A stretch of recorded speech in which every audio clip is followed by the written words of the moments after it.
Welcome to Troutwood Live, episode 6. I am Gene Natali, host of Live. Very special guest is joining us today, Will Maston with Raytheon Technologies. Will, welcome to Troutwood Live. Thank you. Happy to be here. This is a really cool thing you guys do. Oh, my smile may be giving away my excitement at asking you some questions here, Will. First, for everyone watching or listening remotely, where are you right now? Where in the country? Oh, I am in Fairfax, Virginia, right outside DC. Excellent. And we're going to dive into Will's background, which is just fascinating. We're going to dive into his current work. Before doing so, kind of sticking to the theme and the structure of Live, we're going to introduce our finance topic of the week, which Will has tied into his presentation and is a fantastic term, the word fiduciary. Translator, what's a fiduciary? Translator loading.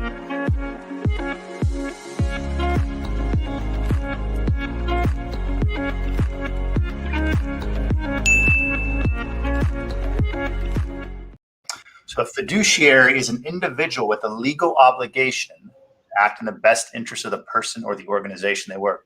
Will, I've seen your presentation. I'm looking forward to having that conversation. It's a term that isn't used very often. Thank you. Yeah, the reason why I picked that is because I think that it kind of ties to being a good steward as a business person in general. You know, it has a legal term, but it's bigger than that. The legal obligation is a big deal when you say the word fiduciary. For sure. Before we dive into your presentation, I'm going to have all of our viewers, our guests, head over to the Troutwood Map because a picture helps to, I think, introduce what a cool company you work for. And our students always get a little bit of a head start at trying to find our guest company, Raytheon, on the map. I'm going to pull up my screen here, and we are going to fly in very quickly to Raytheon.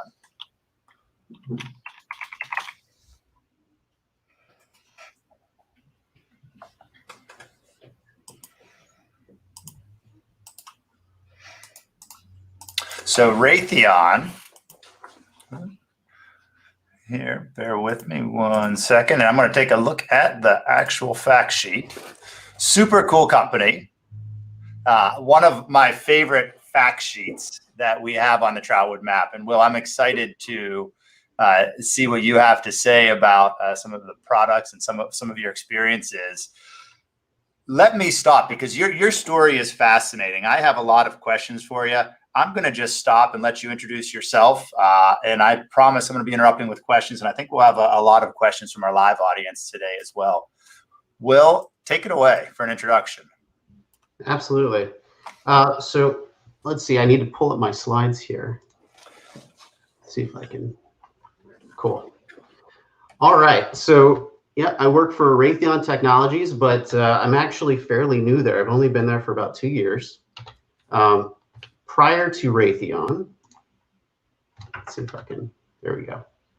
So I grew up in Pittsburgh, Pennsylvania, and I was one of those people, I was in high school when 9/11 occurred. And so it was an interesting time, and a lot of people thought, you know, I need to serve, I need to contribute.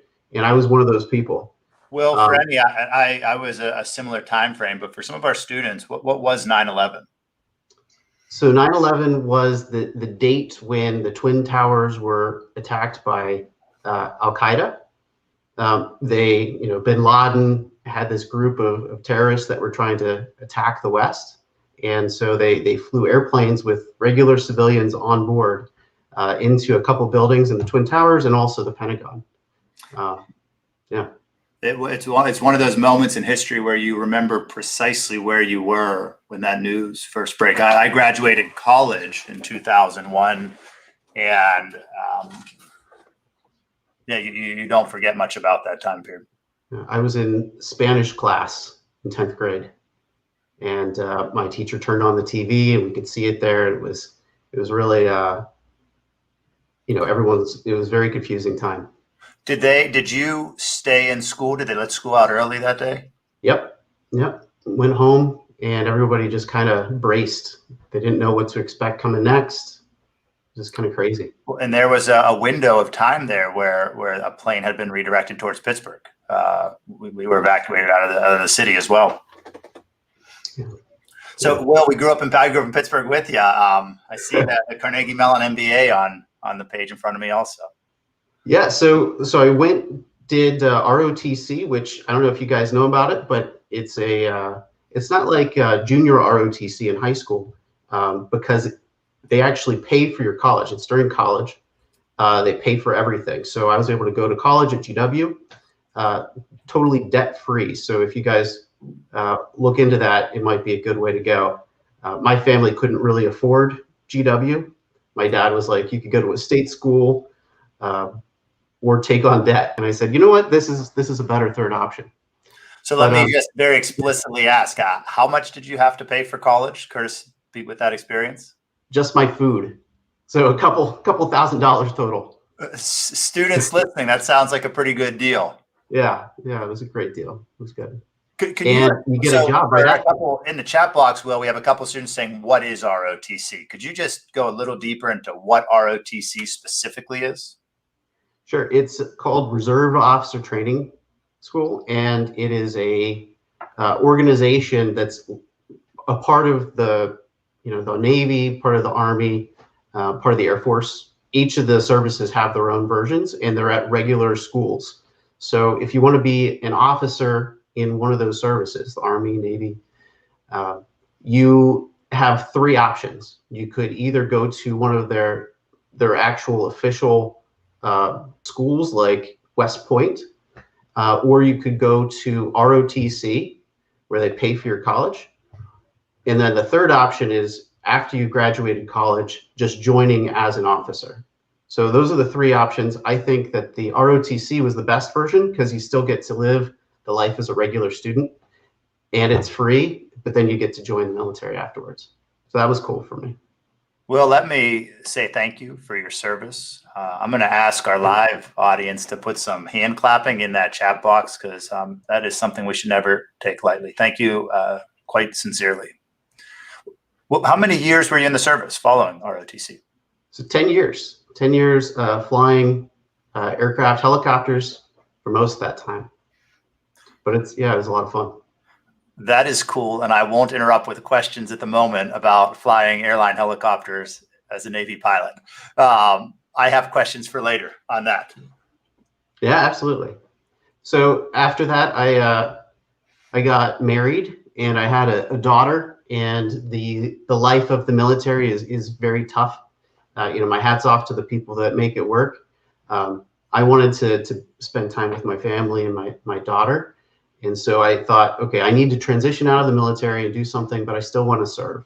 And so I got my MBA back in Pittsburgh because I missed it after, being deployed all over the world. I wanted to say, come back to my home. And then I went and joined Raytheon. And so I was able to still serve those who are serving. So I still get to contribute in some way to the military. From my observation as a citizen, Raytheon is a company that seems to make great investments in our military veterans. Is that fair to say, Will? Yes. They take a priority to hiring veterans, though it's certainly not exclusive to veterans. They love engineers as well because they make some pretty cool things. I'm excited to see some of those cool things, Will. Absolutely. All right, so I can shift to the kind of an intro, a bit about Raytheon Technologies and what they do.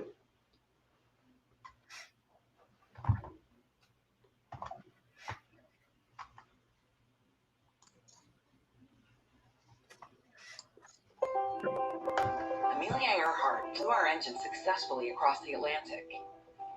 Every astronaut you wanted to be when you grew up wore our spacesuit. They were always looking beyond their horizon. Today, military pilots fly our integrated systems into battle, helping all to return home more safely. First responders use our technologies to strengthen the fight on the front lines. Commercial pilots use our instruments, helping to ensure safe travel. Meteorologists use our satellite models to know when the next Katrina is coming. The the 48th uses our defense systems, and every veteran who served remains our priority when they get home. Our technologies and community programs make a difference locally and globally every day. That's the future of aerospace and defense. What a fantastic video explaining and introducing Raytheon.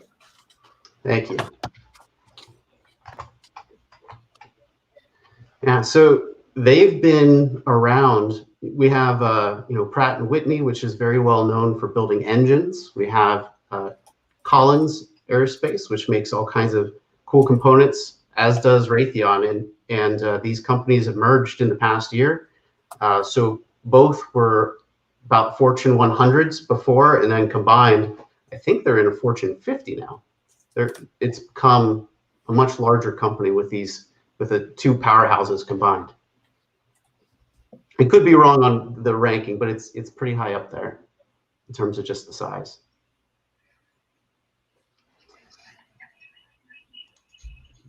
So I wanted to also show you guys some of the cool stuff that they've made that I've been involved in. So as Gene was saying, as a helicopter pilot, I flew the MH-60 Romeo, which is basically the Navy version of the Black Hawk. And we had some really cool systems on there actually created by Raytheon. The first one that I'd like to show you guys is the FLIR, which is forward-looking infrared. It's basically a telescope mounted on the front of your helicopter that can see over 5 miles, like a person walking around in pitch black. It's crazy. And any of the students who still have the Troutwood map up, FLIR is a company on the map. So they can take that FLIR that they see on the screen, enter in the search bar, and check out some pretty cool images. Nice. Let's see if I can pull this up.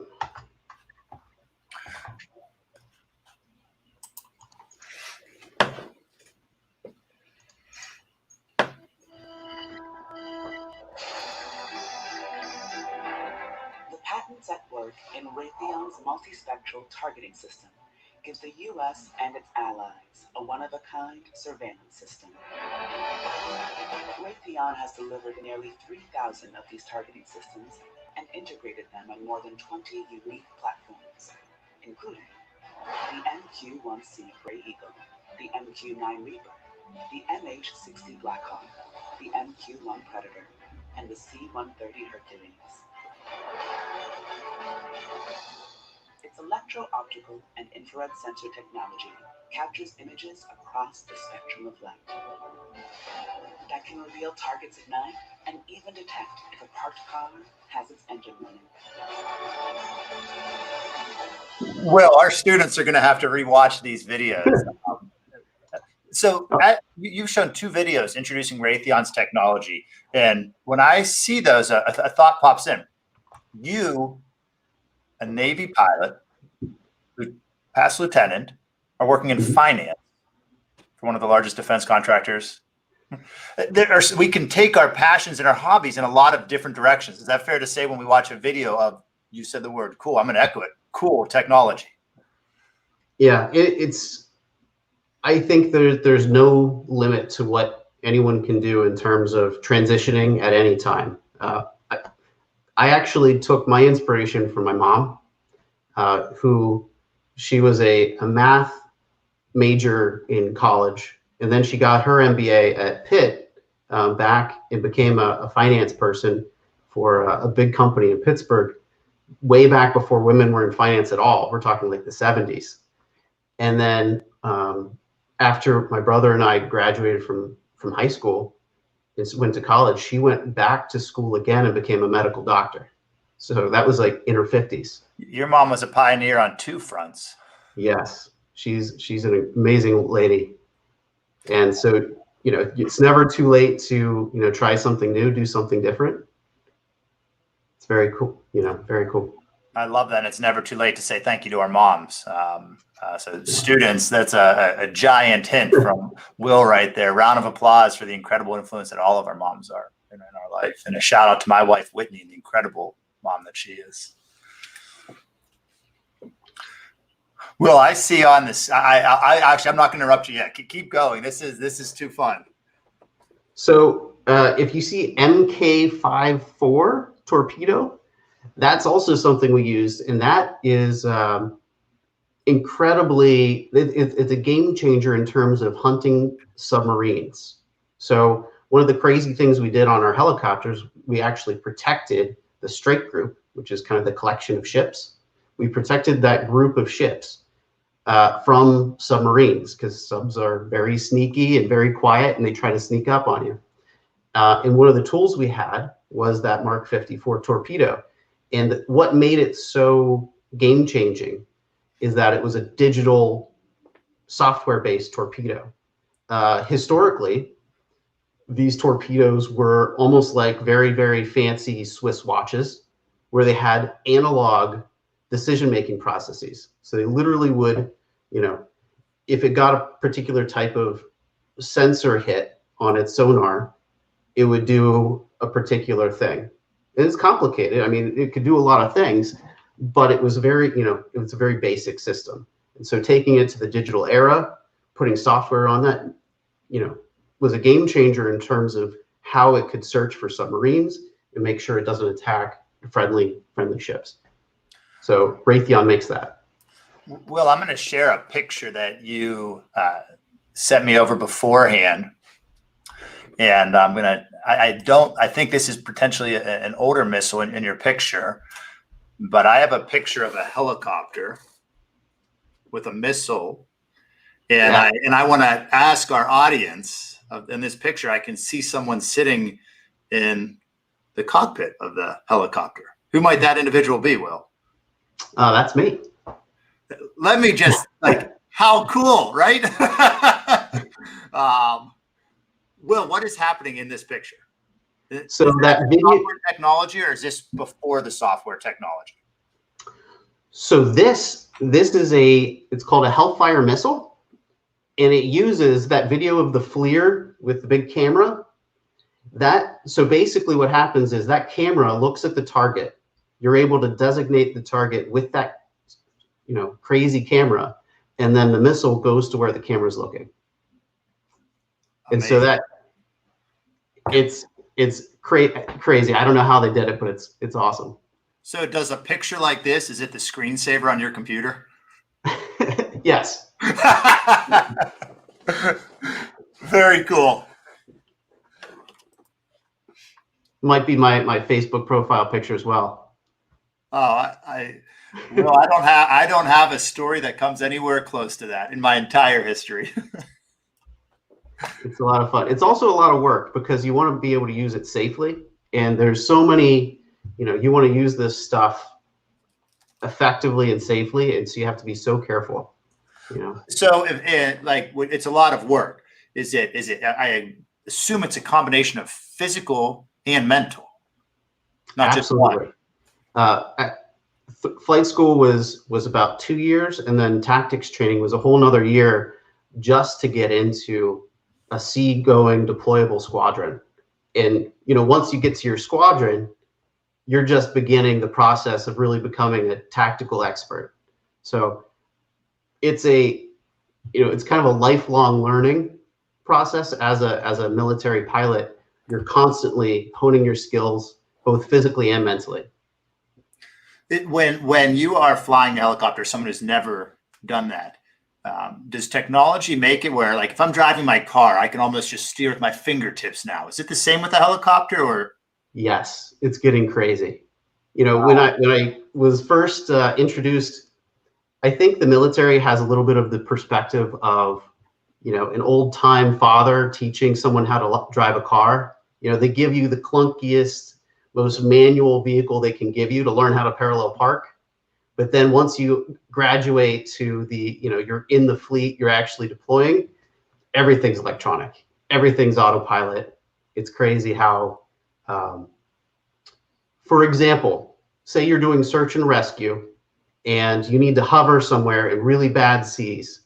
You have a radar system that'll shoot a signal down to the water, because you need to hover above the water and send a rescue swimmer down to go rescue that person and then bring them back up.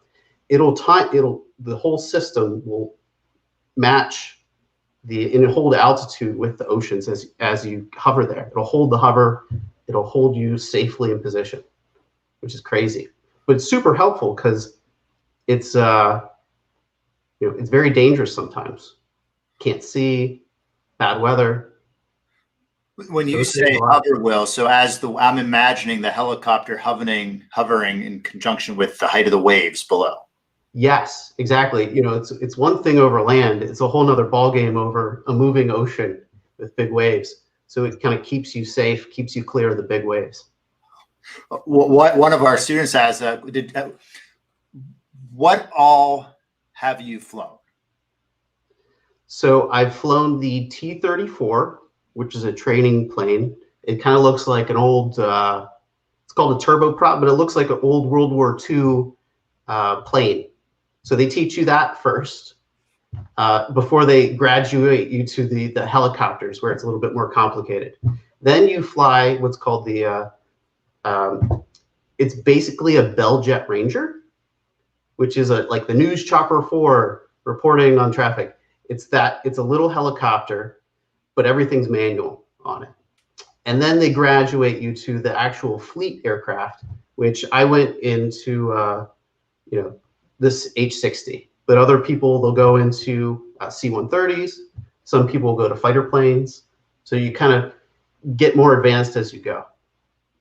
Really cool. Well, that's a shout out to Cameron Smith, who was curious. One of our students watching live was curious what you have flown. Thanks for the question, Cameron. Sadly, not the B-52. That's a cool plane, though. Will, let's take it back to your presentation here, because I know you have some good slides coming up, and I have about half a dozen questions already written down here. Yeah, absolutely. So they make a bunch of other things too. Their claim to fame back in the 40s was radar, and they still make that. If you see, it says radars for FAA and the U.S. government. When I came and joined Raytheon, that's actually one of the main programs that I worked on, and they build radars for just maintaining the airspace above our country. So it's a huge aspect of safety. It's a massive contract for them as well. I also put the SM-3 because they did something that had never been done before with that.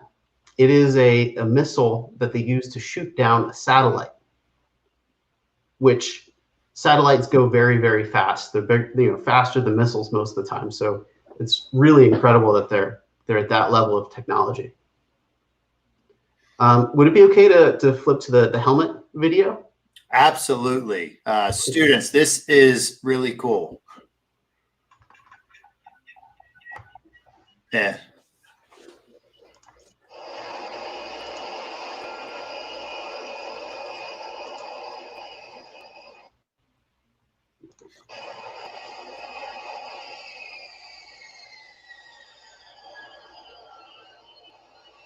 Wow. So the helmet alone costs $400,000 in the video.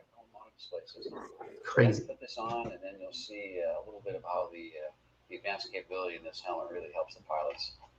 So this is what all the pilots on the F-35 will be wearing? Yes, sir. This is what all the pilots are wearing today.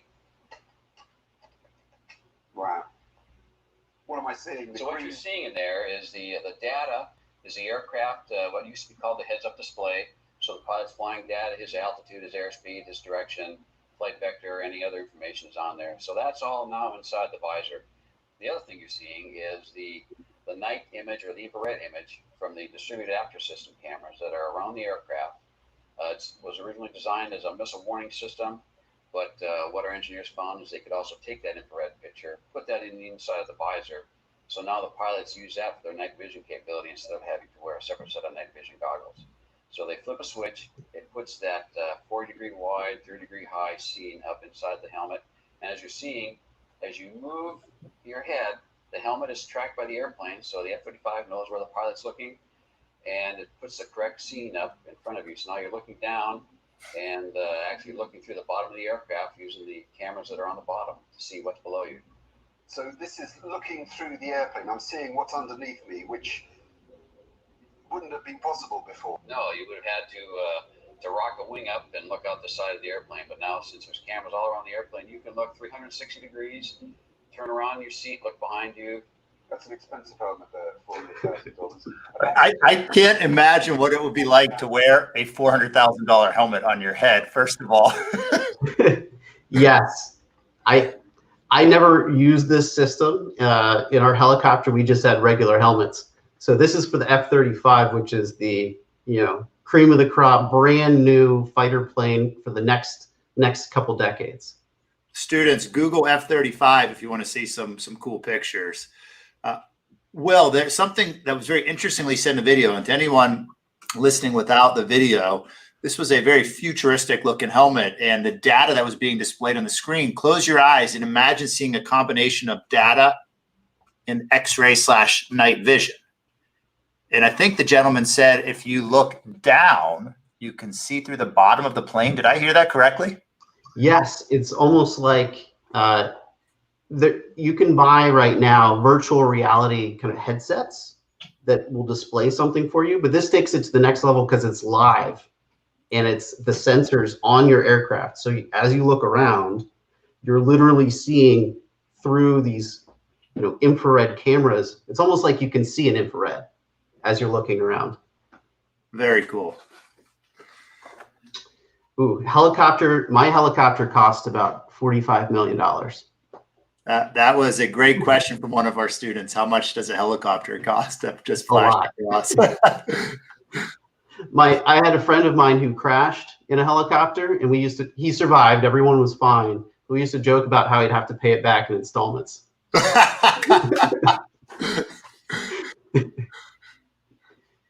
Yeah, that's an expensive mistake for sure. It wasn't his fault though, but a story for another day, I think. Oh, I look forward to hearing that story. I'm glad, first of all, that he was okay as well. Yeah. So I wanted to tie a little bit of kind of what Raytheon's mission is with kind of the word of the day, and also something that's really important to me, which is service. So they already had a great definition up there in the intro, but as a fiduciary, someone is responsible to support clients on their behalf. So basically put the client's interest first. And I think that while that's a legal definition, I think that also applies in a broader sense of being a good steward, being a good business, and really supporting your customers. And so I wanted to talk a little bit about service from a broader perspective. So I think a lot of people think of service, and Gene, you even said this, you said, thank you for your service, which I definitely appreciate. But I think service is very broad, and I think people are able to serve in countless ways every single day. And I think it's also kind of having a service mindset is very powerful. No job on this earth is glorious every single day. Even when I'm flying helicopters, I had hundreds of flashcards memorizing arcane knowledge about the fuel pump system. So there's definitely, no matter what job you have, it's going to be hard. It's going to be struggling sometimes. And to have that mindset of what is the bigger picture? What am I doing here? Am I doing something worthwhile and supporting other people? That empowers you to kind of push through the hard parts. And Will, the nice thing about service is it's something that I appreciate your comments there, because it is something every student can do. It is such a wide definition. Yes, and I think you can even think of it broader than serving in terms of serving at a soup kitchen. I think of entrepreneurs. Entrepreneurs have a servant perspective because they say, what are the hard problems that need to be solved? What needs are there that aren't being met? And how do I put people to solutions? How do I make that connect? Elon Musk, perfect example of an entrepreneur that's really changed the world. There's value in him going to a soup kitchen, but there's also value in the value of his company and what it's done for everyone in terms of batteries, in terms of kind of going to the next level of even getting to Mars. He's done a lot. So I think there's a combination of both. And obviously, the Julie firefighter. Armstrong, let me say real quick, we'll just interrupt. We see across the screen that Julie Armstrong says both of her grandparents served. Thank you, Julie, for the service of your grandparents. Will, sorry to interrupt you. Yeah, no problem. And so I think, even financial advisors certainly is less heroic than rushing into a fire, but it's very, very challenging. You need, for example, you need a lot of qualifications, college degrees, even master's degrees sometimes. But it's serving your clients. It's helping people be able to save for a family or a house or even retire, which they might not be able to do otherwise. And so in terms of a mission statement for you guys, if I could, is try to look for ways you can serve. You're never too young to try to start a business. People do it all the time in high school. Educating yourself is also a huge aspect, because as I was saying with as a fiduciary, as a finance person, you can't just walk into that job. You have to really be educated and be able to do a good job to support your clients. And so education is absolutely vital. It's a way to empower you to help others. Wow, we have a lot of people serving. That's awesome.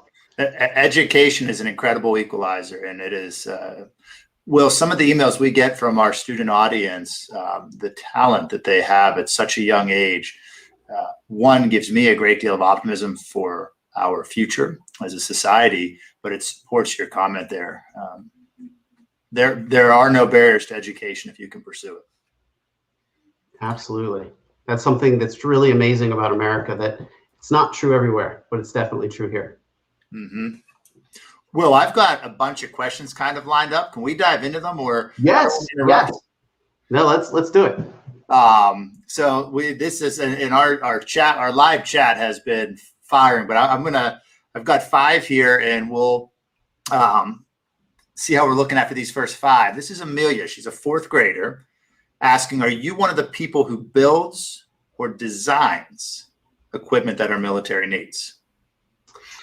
No.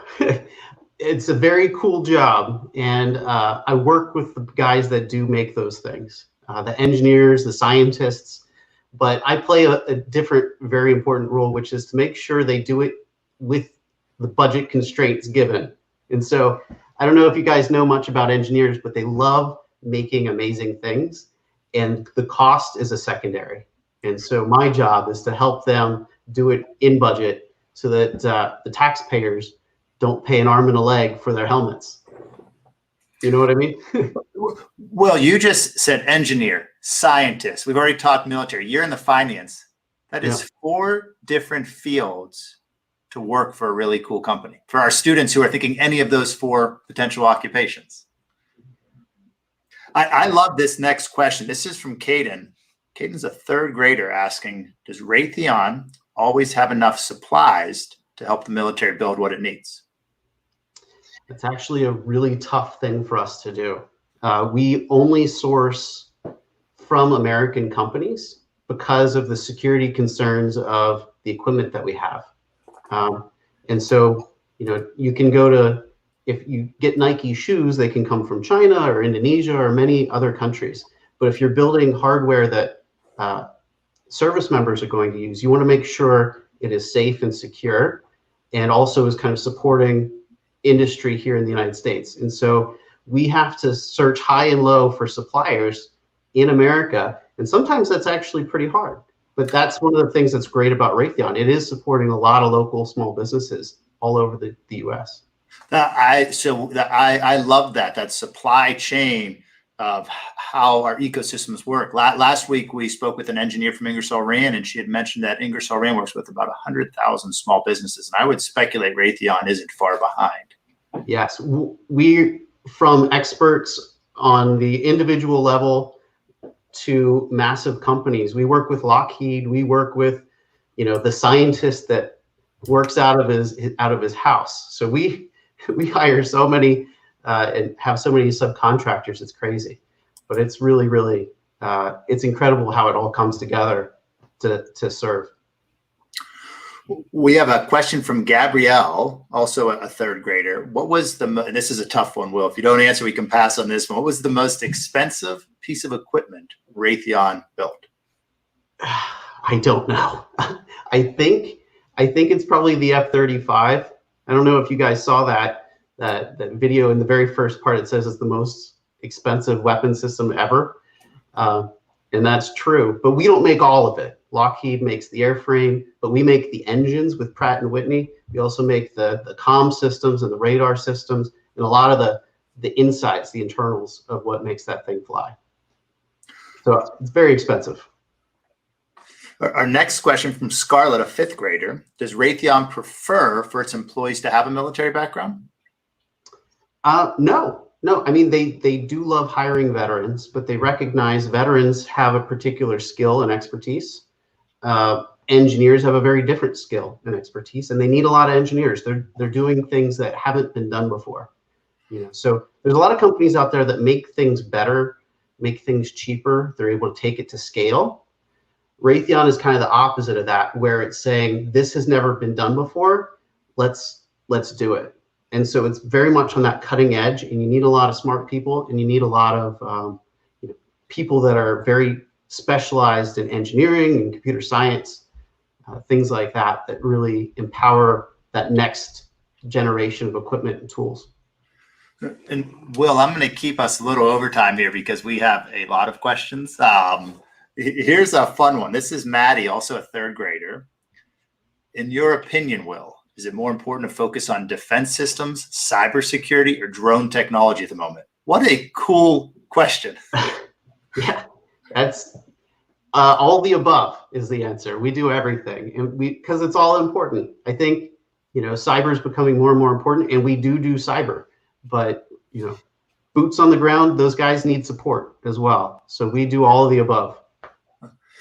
And we have a question from one of our teachers for a student who might be interested in kind of following your pathway or in this career. What pathway should they pursue? What advice would you have? I'd say start with a college degree that empowers you to do the job you want to do. And if you don't know what job you want to do, ask. Start talking to people. Develop mentors. Ask people. Your parents' friends. Ask them. How did you get to where you are? And what was the steps you made? And just explore, because there's 1,000 ways to get anywhere. I had no idea I'd be at Raytheon 5 years ago, when I was still in the Navy. So we've probably had half a dozen or so students ask, why did you choose Raytheon? What was it specifically about Raytheon? It was a way for me to continue serving. I have a lot of friends that are still serving right now. And so it was a way for me to kind of use my expertise that I built in the military and still support those guys while also pursuing my second career that doesn't require deployments and things like that. So it's kind of the best of both worlds. Yes, I have been on a Navy ship. I've been on our squadron was stationed on the Nimitz aircraft carrier, which is out in the Pacific Fleet. So let me follow up to Reagan's question there, Will. When you were on a Navy ship, you had mentioned that a helicopter can hover over waves. Do you feel the waves in the ship, or is it so big that you almost feel like you're on land? The carrier is almost like dry land. It barely moves. So landing on that's fantastic. It's really easy. We also would deploy on small ships like destroyers and frigates. And no frigates anymore. The FFG frigates. They would bounce around in the oceans like buoys. They would just kind of bob and weave and kind of go everywhere. And so trying to land on those guys was always sporty. How fun for our students. Imagine, close your eyes, think of that helicopter picture we showed on the video. Will in the cockpit, landing that on an aircraft carrier. Yeah. Will, I have one more question as we kind of look to start to wrap up here. And this is a great question from one of the students. But why is the helmet so expensive? What makes a $400,000 helmet? It's largely the research and development. If you think about a Nike shoe, right? To make one Nike shoe could cost millions and millions of dollars because it's all of the research and technology it's all of the engineers, it's all the supply chain people. But then when you take it to scale, that Nike shoe becomes $70, you know, because you're making millions of them and you're able to expand. For Raytheon, everything is very small scale and cutting edge. And so they don't have the ability to take it to scale. I mean, there's only a couple hundred F-35s total. And so you're only making a couple hundred of these helmets. And so it's not able to reach that scalability that a lot of things can. Well, we just introduced another career, research and development. There are so many different ways to advance a passion. So Julie Armstrong is asking a question on behalf of one of her students in the classroom at the moment. The student is asking, I thought the most expensive weapon blew up when that camera wasn't polished. I'm not sure if you would know anything about that or not, but. No, I don't. So Julie, on behalf of Jacob, we'll have to do a little bit of homework on that one. That could be some good Google work going on live here. There are a ton of more questions in the chat. Will, I'm going to encourage students to just get to know Raytheon. We always finish. I have my screen up here. I want to, for students who are, and a lot of them are asking, how do I be like Will right now? So Will, incredible influence. Thank you. This is the Raytheon fact sheet. Educators, parents, students, we have a really awesome new news feed feature. Each week we upgrade the Troutwood Map and the fact sheet. So have fun seeing what Raytheon's working on. But for everyone who wanted to say, how can I work at Raytheon? Go to the fact sheet, click Explore Careers, and there you go. I'll take the quote directly off of the website. Step into your future here. Join a team that's taking on the toughest challenges, and you see a search bar. You can search by engineer, research. Raytheon's based all over the world. So what a neat company to be involved with. Yeah, it's really incredible. Yeah, Will, I want to give you the kind of the microphone for closing comments. And you've got a captive audience of students right now, and any inspiration or advice that you would like to share with them. My recommendation is, I like Raytheon, but you don't have to work for Raytheon. I liked working in the military, but you don't have to join the military. The world is at your fingertips, and really look into, what mission do you want to support, and then try to work, that's your goal, and work back from there and say, what do I do to enable that? So, you can serve 1,000 different ways. And I think everybody has their own way that they're able to do that. So kind of be true to yourself, don't feel limited. I love that. It's a powerful way to end. Will, let me say thank you on behalf of our schools participating across the country. Thank you. Thank you again for your service. I think it's worth repeating. And to everyone watching in, thank you for participating in Troutwood Live. We will see you next week. Thank you all. Thanks.